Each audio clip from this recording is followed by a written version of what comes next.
Baru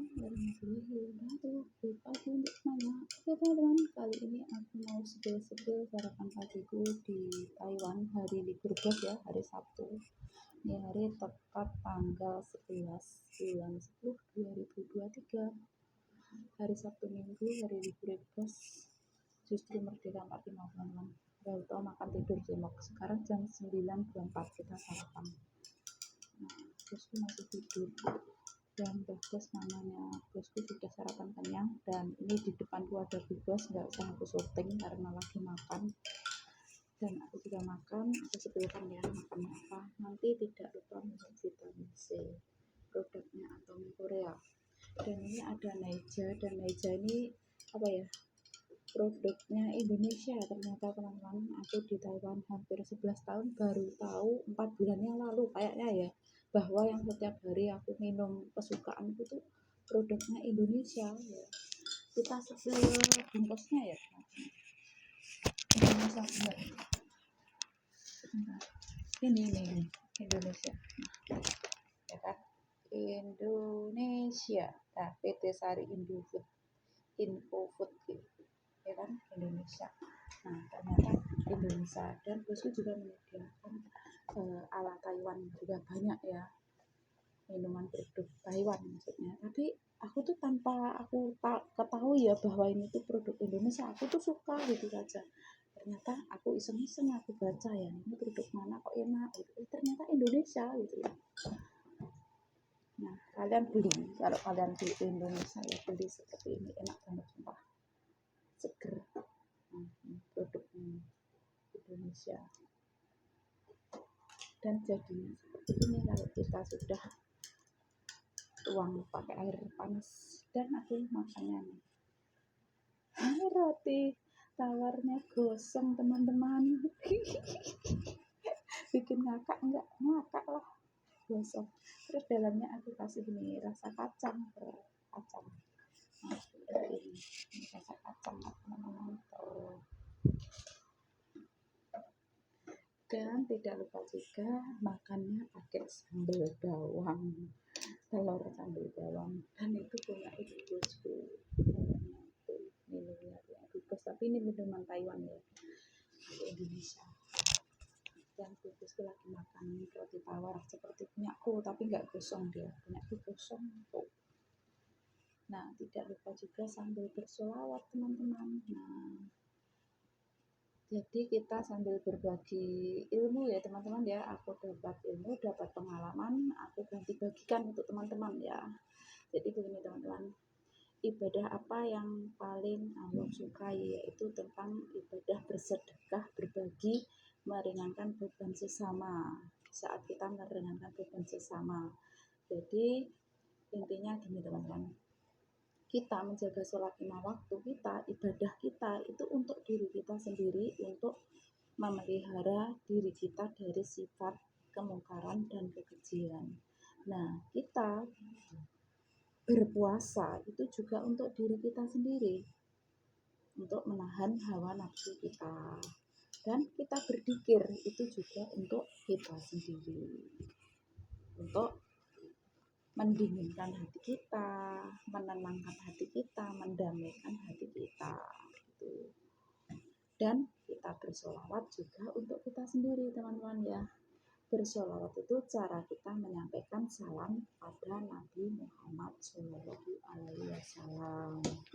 Dan kalau kita beristighfar itu teman-teman, itu cara Allah untuk menghapus dosa kita. Jadi semakin kita banyak beristighfar, semakin menipis dosa kita, berkurang lah ya. Nggak mungkin kita nggak punya dosa ya, setidak-tidaknya berkurang, hilang ya teman-teman.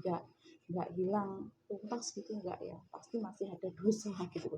Sebaik apapun kita tetap punya dosa ya. Sebaik-baiknya orang tuh pasti tetap punya dosa. Jadi bisa untuk menghapus dosa-dosa kita gitu teman-teman, kita beristighfar ya. Semoga bermanfaat teman-teman. Ini aku dapat ilmu ya, aku tuh suka mendengarkan seperti itu teman-teman ya, kayak ilmu-ilmu tentang agama gitu ya teman-teman. Jadi aku tuh nggak bisa apa-apa, jadi aku belajar bisa gitu loh teman-teman ya. Jadi kayak kita ingin rezekinya lancar, kayak apa itu teman-teman, bacalah kayak bahrotin tahbrijin setiap kali kita pakai sepatu, pakai baju dan lain sebagainya. Itu jangan baca saat di kamar mandi, dan bacalah 11 kali setiap kita habis sholat fardu dan sholat sunnah lainnya teman-teman. Intinya bacalah lah ya, sering-seringlah kita baca itu setiap kita pakai baju, sepatu dan lain sebagainya. Itu aku juga buktiin teman-teman, luar biasa. Dan juga itu ya, kalau kita itu ingin tercapai hajat kita ya teman-teman, kita baca Yasin itu 40 kali selama 20 hari berturut-turut. Tapi teman-teman bisa dibaca sekaligus selesai, tapi dengan cara kita minta bantuan teman-teman kalian. Kalau kalian punya teman 20 orang, berarti satu orang membaca Yasin 2 kali, jadi genap 40 kali kan. Tapi kalian harus terus terang bahwa kalian tuh mempunyai hajat. Contoh kecil ya, maaf teman-teman, aku minta bantuannya untuk baca Yasin, aku mempunyai hajat, aku ingin bercita-cita bisa tercapai, aku mau menjalankan ibadah haji atau ibadah umroh dan lain sebagainya. Hajat kalian apa ya teman-teman ya, teman-teman ya. Jadi kalian harus terus terang kalau minta bantuan teman ya, itu bisa dibaca sekaligus selesai.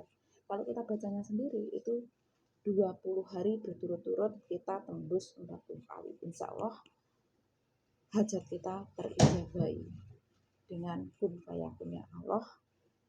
Insya Allah teman-teman terijabahi.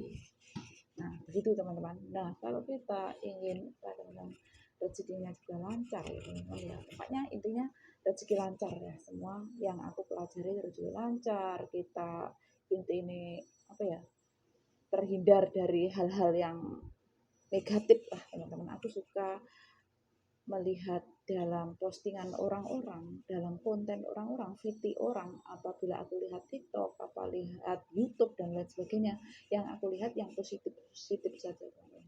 Karena kalau kita lihat yang positif, kita sering mendengarkan yang positif, kita selalu berpikir yang positif, insya Allah yang akan terjadi juga yang akan positif teman-teman gitu. Dan kita sholat duha ya teman-teman ya, itu 6 rakaat bisa, 2 rakaat bisa. Tapi teman-teman aku tuh nggak pasti, kadang pakai yang 6 rakaat, kadang pakai yang 2 rakaat. Yaitu kalau pakai 6 rakaat tuh 2 rakaat salam, 2 rakaat salam, 2 rakaat salam. Terus doa yang terakhirnya kita bilang, ya Allah, apabila rezeki masih ada di atas langit maka turunkanlah, apabila masih ada dalam bumi maka keluarkanlah, apabila masih ada di jauh dekatkanlah, apabila sudah ada bersama aku dekat dengan aku tetap berilah rezeki yang barokah sehingga bermanfaat untukku, keluargaku, saudara-saudaraku juga sesama nantinya. Amin gitu teman-teman. Dan rahasia dibalik rezekiku lancar dari musibah-musibah yang Allah berikan ke aku ya teman-teman ya, karena aku gara-gara jadi TKW Taiwan tertimpa musibah ratusan juta rupiah melayang gara-gara para nasabah mantan suami yang tidak tanggung jawab, sampai ibu mertua jual truk satu itu kurang. Akhirnya aku rela meninggalkan karir usaha yang aku rintis usia 22 tahun 2008-2012 ya. Anakku masih kecil usia 1 tahun, aku ajak keliling dari desa ke desa, panas hujan bukanlah suatu penghalang, aku gendong sambil nyetir sepeda motor, jok belakang full box dagangan, kiri kanan full baju sepatu sandal tas tumpuk-tumpuk. Pada akhirnya aku tinggalkan gara-gara tertimpa musibah ratusan juta rupiah melayang. Biar rumahku baru bangun 1 tahun ya nggak disita, itu membangun rumah 2011 bulan 5, lantai 1 lantai 2 rumah samping depan jalan raya strategis di tanah ibu mantan suami. Nah begitu teman-teman ceritanya. Jadi aku dulu pernah direndahkan, dihina orang tuh sebenarnya sudah punya rumah sendiri teman-teman ya. Saat jadi TKW Taiwan 2017 bulan 12 aku dihina orang habis-habisan atas pekerjaanku, dan orang itu tidak tahu alasanku jadi TKW Taiwan apa, dan orang itu juga tidak tahu bahwa aku itu sudah mempunyai usaha sendiri sebelum tertimpa musibah ratusan juta rupiah sebelum jadi TKW Taiwan. dan setidak-tidaknya makan beras sayuran itu tidak harus beli, tanam di tanah sendiri. Jadi intinya aku berkarir, berkarya, menjalankan usaha bisnis, pegangan uang setiap hari, pagi, sore, malam, itu bukan di saat aku jadi TKW saja. Sebelumnya itu aku sudah menjalankan semua, sudah berpegangan uang karena usiaku 22 tahun aku sudah bekerja keras menjalankan usaha sendiri. Awalnya modal kepercayaan, receh banget, 50.000 tuangi tante DP-an baju, aku sodorkan ke bos besar Dolopo, diberi kepercayaan. Akhirnya aku bisa berdiri sendiri, memegang 20 desa areal Ponorogo Kota jadi penyetor, pengkredit, pengkes. Akhirnya bisa mewujudkan cita-citaku satu persatu.